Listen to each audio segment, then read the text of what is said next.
Hello guys, dito na tayo ngayon sa part 4 which is load combination. So ang gagawin natin ay i-open natin yung building frame part 3, drift past final. So eto, and then save as natin siya. Gawin natin siyang part 4. Ayan. And then, mostly, dito muna tayo mag-work sa Excel. Kasi sa editor natin to gagawin. Okay, so, this is mostly code-based. So, punta tayo ngayon sa ultimate load combinations for design of beams, columns, and shear walls using response spectra. Punta tayo ngayon sa 203-19. This is load equation,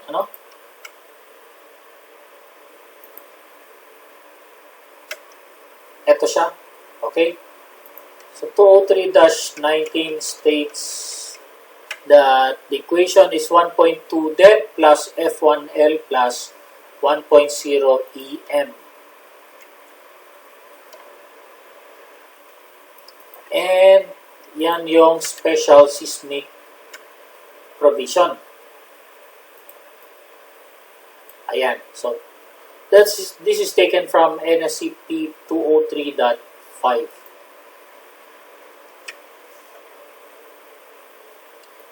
Okay? And 203-20 further states the equation na 0.90 plus minus 1 EM. Yan. So, in this case, papalitan natin yung EM. But what is EM?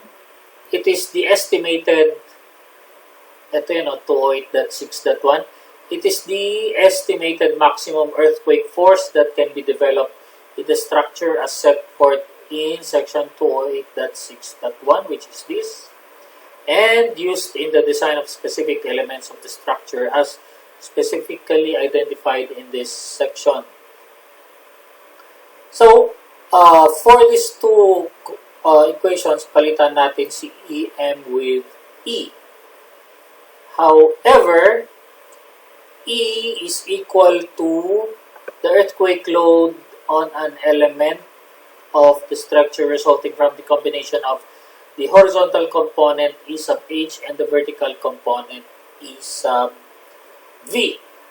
Kaya, this statement refers to 208-18, okay, which is equal to E equal to rho times EH plus EV. Okay? Which is, eto siya. So, E is your earthquake load, which is, ayan.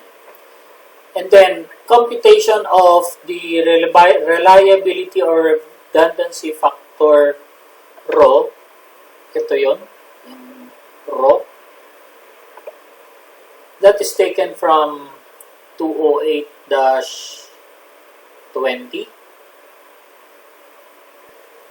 Ito. So, rho is the reliability or redundancy factor given by the following equation. Rho is equal to 2 minus 6.1 all over R max times the square root of AB, wherein R max is the maximum element story shear for a given direction of loading. The element story shear ratio is the ratio of the design story shear in the most heavily loaded single element. So, magko-compute pa tayo dito ng story shares, and then yung AB naman, A sub B, nasan siya?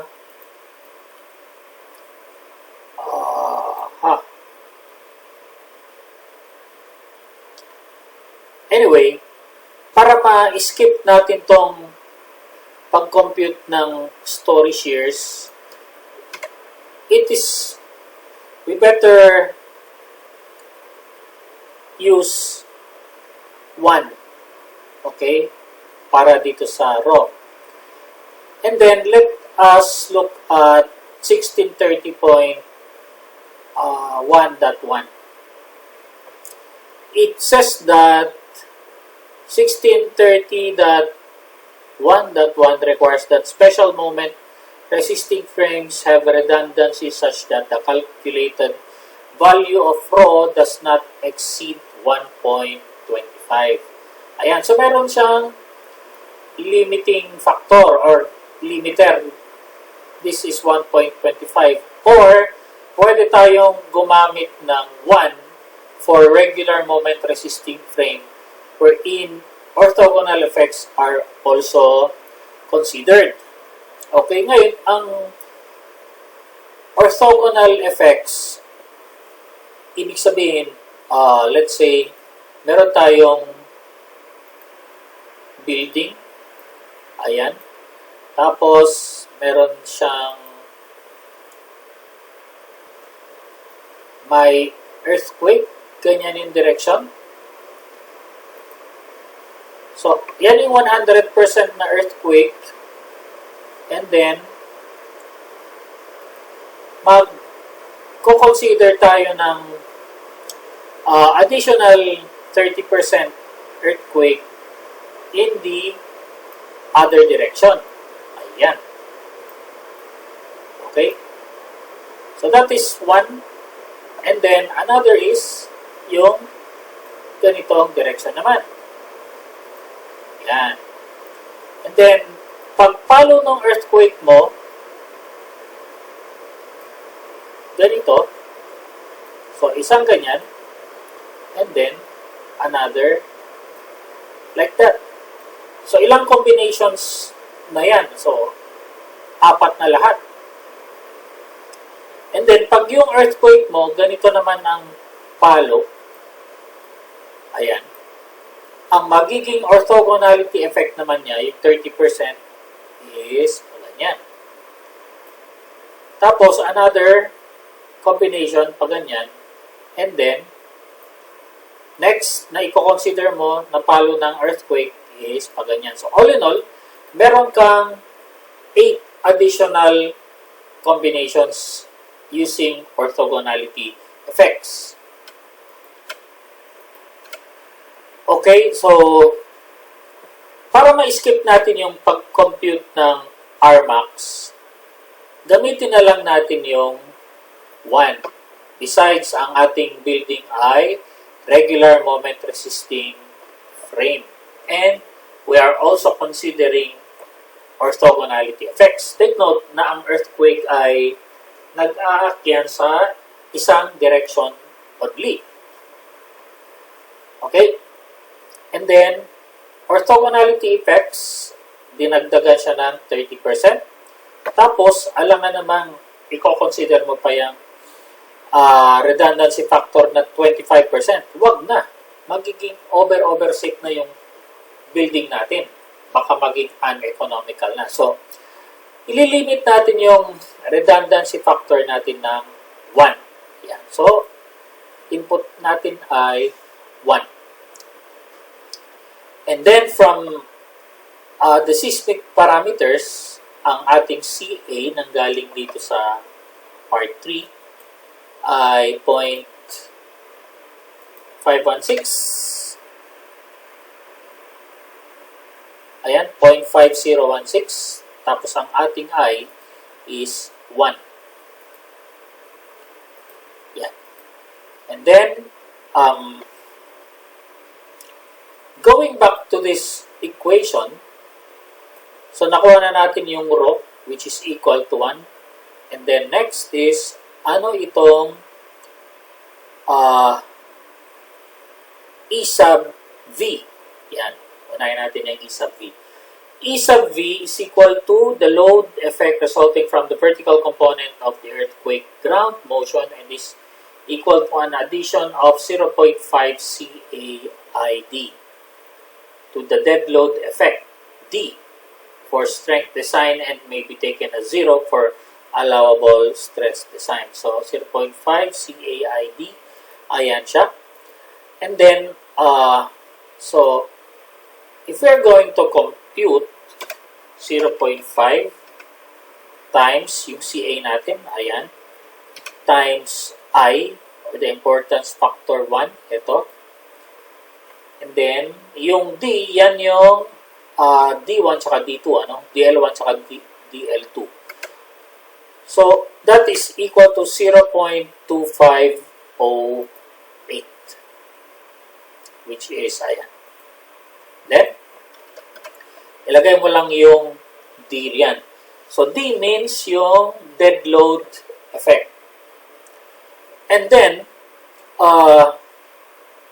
so meron na tayong E sub V, which is 0.2508D actually.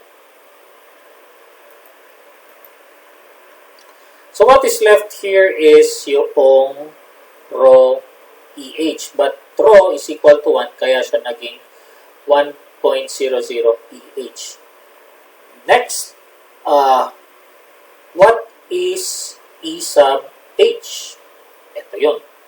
E sub H is the earthquake load due to the base shear V as set forth in section 208.5.2 or the design lateral force F sub V as set forth in section 208.9. Okay, so babalikan natin ito mamaya. So now let's go to 203.3.1, that is basic load combinations. Ito.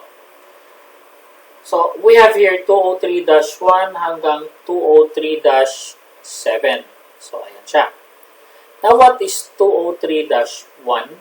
It is equal to 1.4 dead. Ito.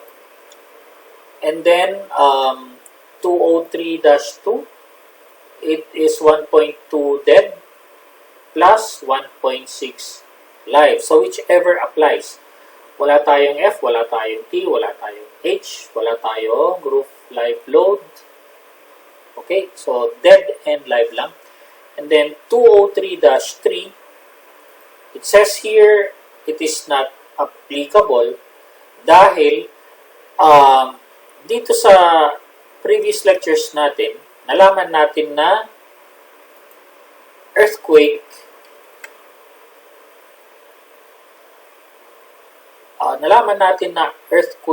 exceeds your seismic loads. Okay?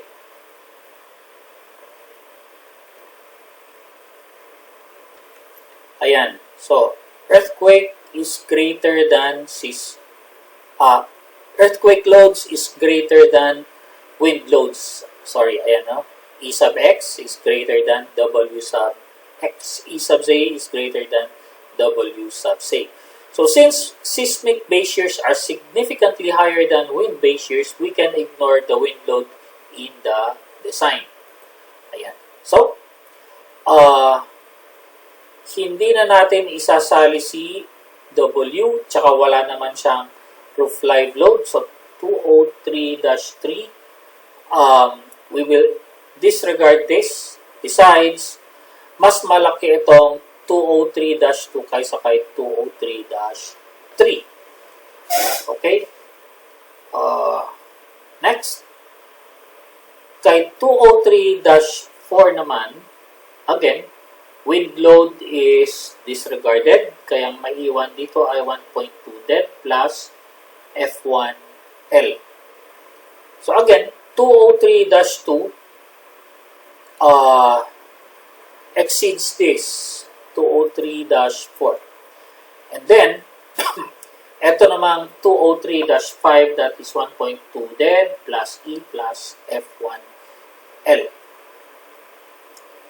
Okay, ngayon yung F1, that is equal to 1 for floors in places of public in excess of 4.8 kPa.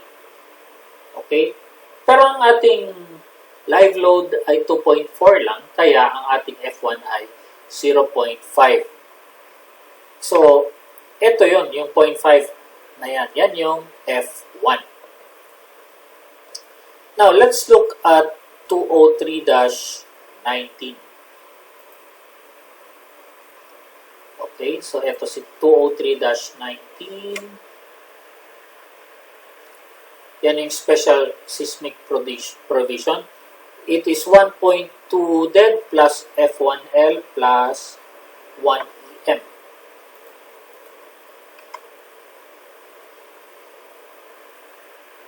Yan. Okay? So, again,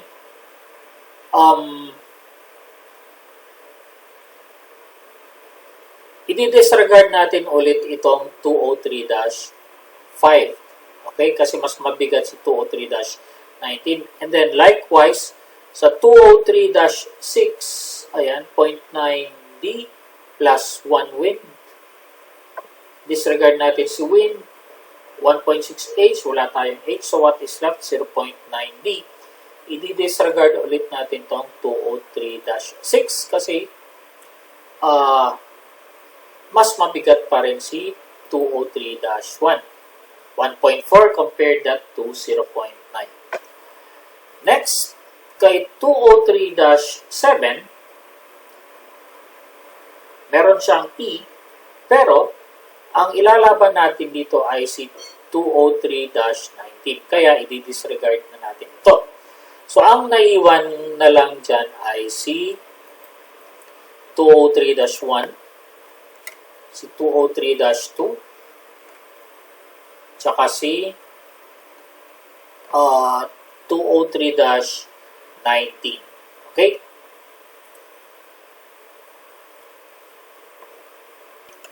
Sa 203-19, this is taken from special seismic provision. That is 1.2 dead plus F1L plus 1.0 EM. I-replace natin si EM galing dito sa taas.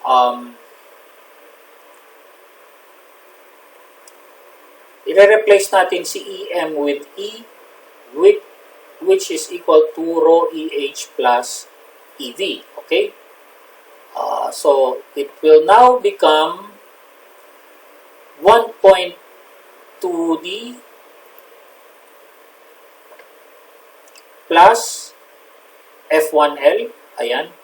Ngayon, yung EM magiging 1.0.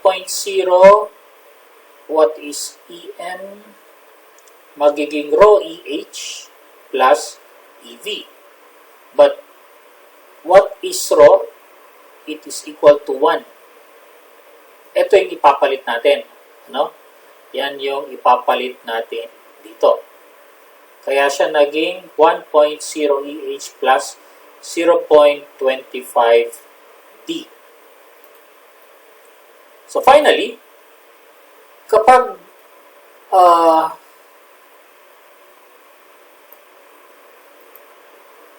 i-reduce natin ito, magiging 1.2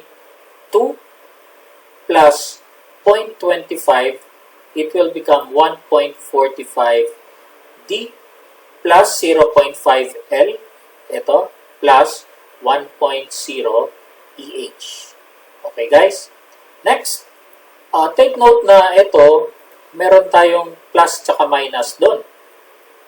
Kaya, ihiwalay natin yung plus, ayan siya, and then ito yung minus. So, same yung EM, ito pa rin yung sa-substitute natin kay EM. So, 1.2D minus 1.2D minus 0.25 will give you 0.95D. Okay, so let's check that. 1.2 minus 0.25 will give you 0.95D. And then, yung 0.5L, ayan siya. Tapos,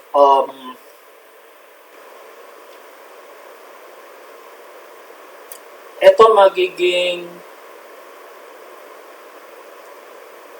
negative 1.0 EH.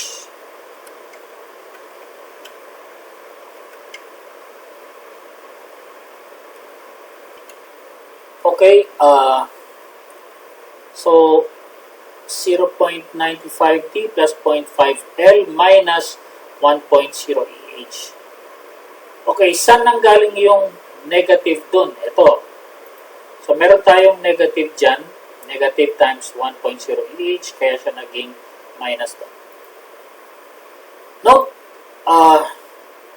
we will include orthogonality effects of the earthquake force normal to direction of earthquake. And since we are using response spectrum, we will replace E with RS. RS stands for response spectrum. And then finally, etong equation na yan, and finally, this equation will become 1.45D plus 0.5L plus 1.0 EH. Ngayon, ano yung 1.0 EH na yan?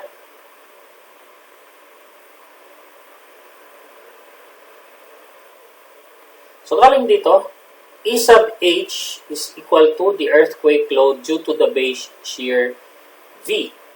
Pero ang gagamitin natin ay yung response spectrum. Kaya, instead na E, ang gagamitin natin ay yung RSX tsaka yung RSZ. And then, dagdagan natin ng yung orthogonality effects, which is RS ortho. Okay? So, ito na yon. Then, this equation, 0.95D plus 0.5L minus 1.0 RSH, and then i-edit ko lang. Ayan. So, meron din siyang minus doon.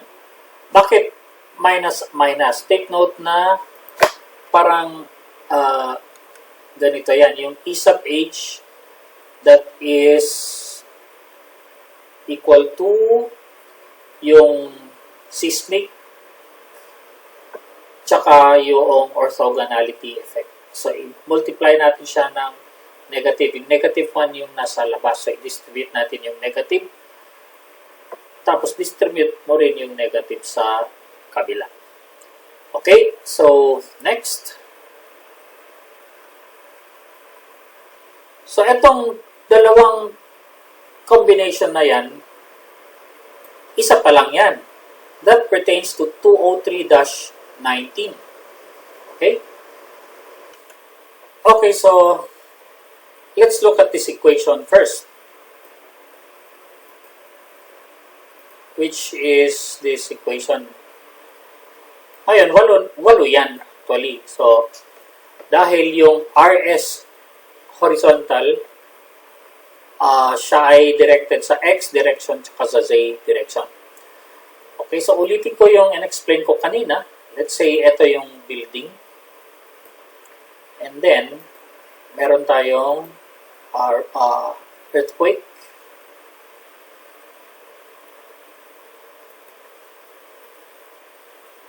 Yan.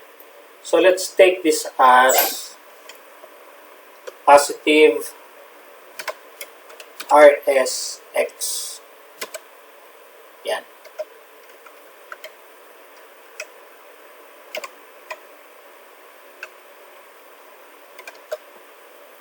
And then, meron dito orthogonal.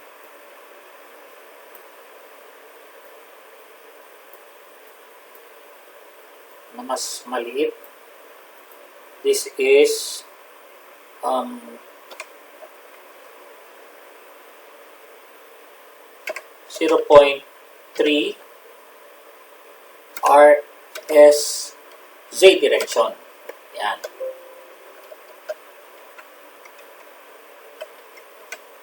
Okay? So, positive RSX plus positive 0.3 RSZ. Ito yun, ano? Next combination, ito naman, magbabaliktad siya. Kaya ito magiging negative. Which is, ayan. And then next is yung RSX magiging opposite direction. So, yan ay magiging negative. Okay, so negative RSX tsaka negative 0.3 RSZ. Ito yun. And then, pag binaliktad mo naman ito, magiging positive yan. Kaya minus RSX plus 0.3 RSZ. Okay? And then, pagbabaliktarin natin sila ngayon. Ito naman ang earthquake natin. Tapos, ito naman ang orthogonal effects. So, ito ang magiging positive 0.3 RSX. Tapos, ito naman ay magiging RSZ. Yan. So, unahin natin to magiging RSZ plus 0.3 RSX. So, natapos natin yan. Next. Babaliktarin naman natin ito. Magiging minus 0.3. Okay, which is ito. Next. Ito naman ang babaliktarin natin. So, ito magiging minus RSZ. Okay, so ito siya. Minus RSZ minus 0.3 RSX. And then, ito na yung next. Next is, same principle applies here. Okay, so kulayan natin yan ngayon ng, let's say, green. Which is, ito. Yan. Okay, so kung ano yung procedure na ginawa natin dito, yun din yung nangyari dito. Next, so natapos na tayo sa 203-19. Punta naman tayo ngayon sa 203-20. We are still under 203.5, no? Ngayon, yung 203-20, ito yun, 0.9D plus minus 1 EM.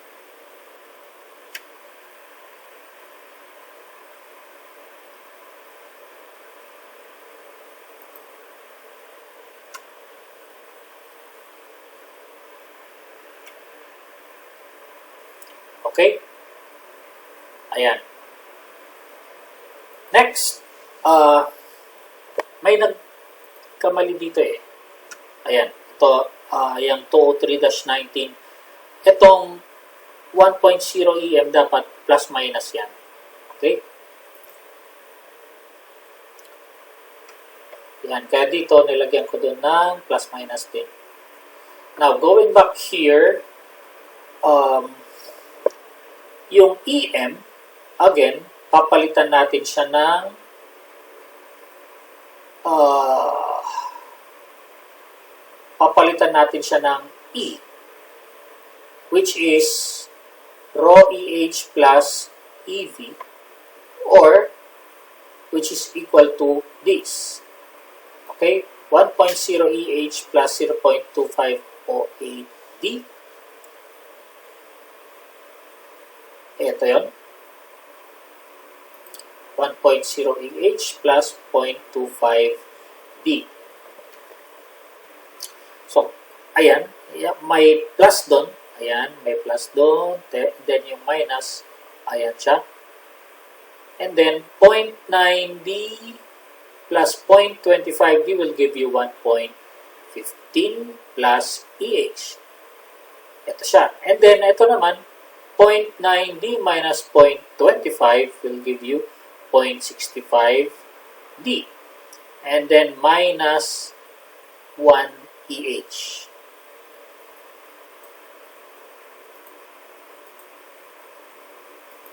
And then, finally, itong equation na yan, magiging 1.15D plus yung EH na yan, papalitan natin ngayon ng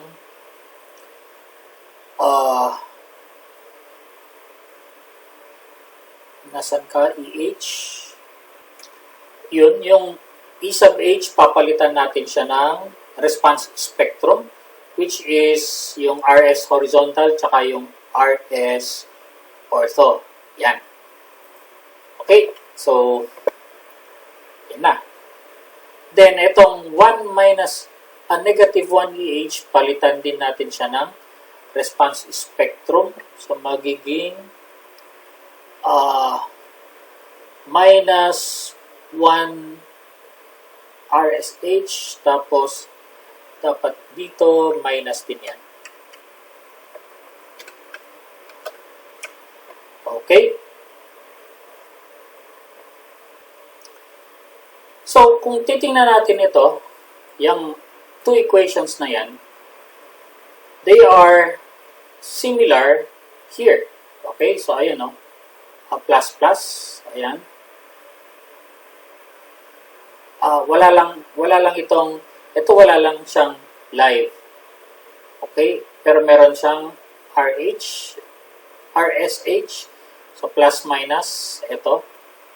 Tapos yung RS ortho, plus minus din. So, basically, kung ano yung nangyari dito, yun din yung gagawin natin dito. Okay? So, ito, markahan natin to ng green, or markahan natin siya ng yellow.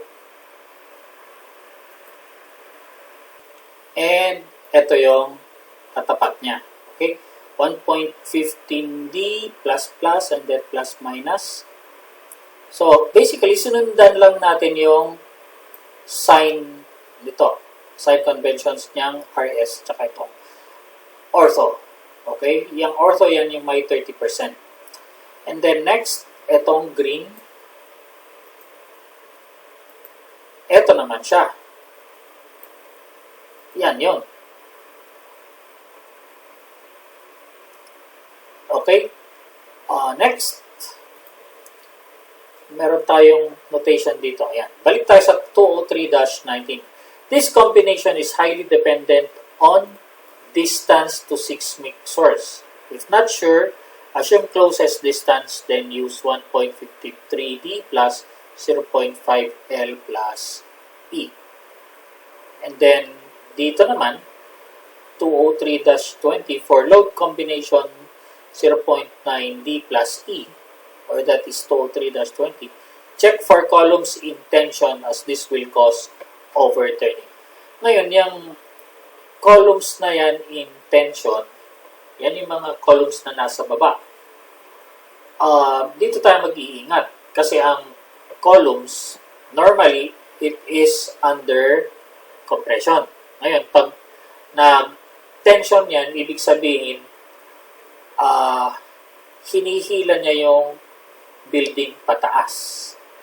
Okay? In case of overturning, use anchor piles and design columns for tension. Yan. And then for this comment, this combination is highly dependent on distance to seismic source. If not sure, assume closest distance, then use the following combinations. 1.23D plus minus E, and then 0.57D plus minus E.